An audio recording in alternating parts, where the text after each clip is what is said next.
Details చూద్దాం. తిరుమల ఆలయ పవిత్రత నమ్మకం కాపాడేలా పనిచేయాలని అధికారులను ఆదేశించారు సీఎం చంద్రబాబు. తిరుమలలోని పద్మావతి అతిథి గృహంలో అధికారులతో సమీక్ష సమావేశం నిర్వహించారు. కొండపై గోవింద నామస్మరణ తప్ప మరో మాట వినిపించకూడదన్నారు చంద్రబాబు. ప్రశాంతతకు ఎక్కడా భంగం కలగకూడదని, ఏ విషయంలోనూ రాజీ పడొద్దని సీఎం స్పష్టం చేశారు. తిరుమలలో 2వ రోజు పర్యటనలో భాగంగా వకులామాత సెంట్రలైజ్డ్ కిచెన్ ను ప్రారంభించారు చంద్రబాబు. మళ్ళీ వెంకటేశ్వర స్వామికి పూర్వ వైభవం వచ్చే విధంగా, అదే కాకుండా ఎప్పటికీ ఇది ఒక దివ్య క్షేత్రంగా, పవిత్రమైన క్షేత్రంగా తయారు చేయడానికి ఏమేం చేయాలో అన్ని చర్యలు తీసుకోమని చెప్పి మేనేజ్మెంట్ కి గవర్నమెంట్ తరఫున కూడా ఆదేశాలు ఇచ్చాం. అవన్నీ చేసేదానికి శ్రీకారం చుట్టారు. ఇంకొక పక్కన ఏదైతే ఈ రోజు ఇక్కడ ఫుడ్ కూడా ఉందో, ఎన్నిటి కూడా రాబోయే రోజులు అన్ని టెస్టులు ఉంటాయి. అదే మాదిరిగా అవసరమైతే ఇక్కడ నాలెడ్జ్, అబండెంట్ నాలెడ్జ్ ఉంది. అలాంటి నాలెడ్జ్ ని ఎవరు కూడా రిప్లికేట్ చేయలేకపోయే పరిస్థితికి వచ్చారంటే ఇక్కడ వెంకటేశ్వర స్వామి మహిమ కూడా ఉంది. ఏది నడిపించినా వెంకటేశ్వర స్వామి నడిపిస్తాడు. మనం నిమిత్త మాత్రం. ఆయన ఒకసారి తలుచుకొని ఆయన పేరుతో మనం ఏ పని చేపట్టినా అది ఆయనే సుజావుగా జరిపించే పరిస్థితి వస్తారు. అది నా ప్రగాఢమైన నమ్మకం, విశ్వాసం. అందుకే నేను నిద్రలేస్తే ఎప్పుడైనా సరే నాకు ఏ కష్టం వచ్చినా ఆయన ఒకసారి తలుచుకొని దానిపైన నిర్ణయం చేసుకుంటాను. ఆ నిర్ణయం ఎప్పుడు కూడా నేను తప్పు చేయకుండా ముందుకు పోయేదానికి. తిరుమల కొండపై భవిష్యత్ నీటి అవసరాల కోసం ప్రణాళిక చాలా అవసరమన్నారు చంద్రబాబు. అలాగే అటవీ ప్రాంతాన్ని 72% నుంచి 80%కి పైగా పెంచాలన్నారు. అటవీ సంరక్షణ, అడవుల విస్తరణకు ప్రణాళికతో పనిచేయాలన్నారు చంద్రబాబు.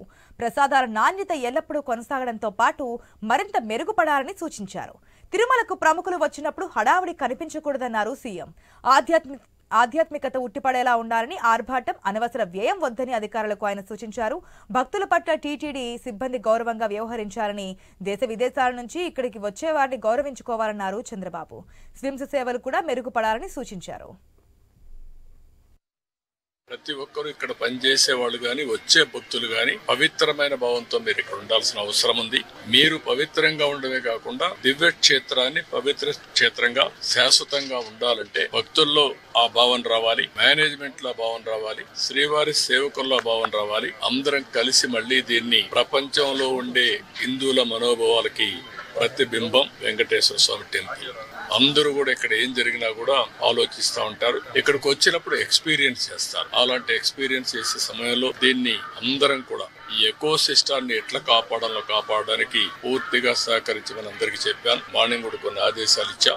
ఆదేశాలన్నీ పాటిస్తారని చెప్పి నేను ఆశిస్తున్నా. ఇక ప్రసాదాల తయారీలో వాడే పదార్థాల నాణ్యత బాగుండేలా చూడాలని అధికారులను ఆదేశించారు సీఎం చంద్రబాబు. ఇప్పటికే చాలా మార్పు వచ్చిందన్నారు. లడ్డూలో ఉపయోగించే నెయ్యే కాకుండా ఇతర పదార్థాల నాణ్యత, తయారీ విధానంలో మరిన్ని మార్పులు తెచ్చేందుకు తిరుపతి ఐఐటి నిపుణుల సలహాలు కూడా తీసుకుంటామన్నారు.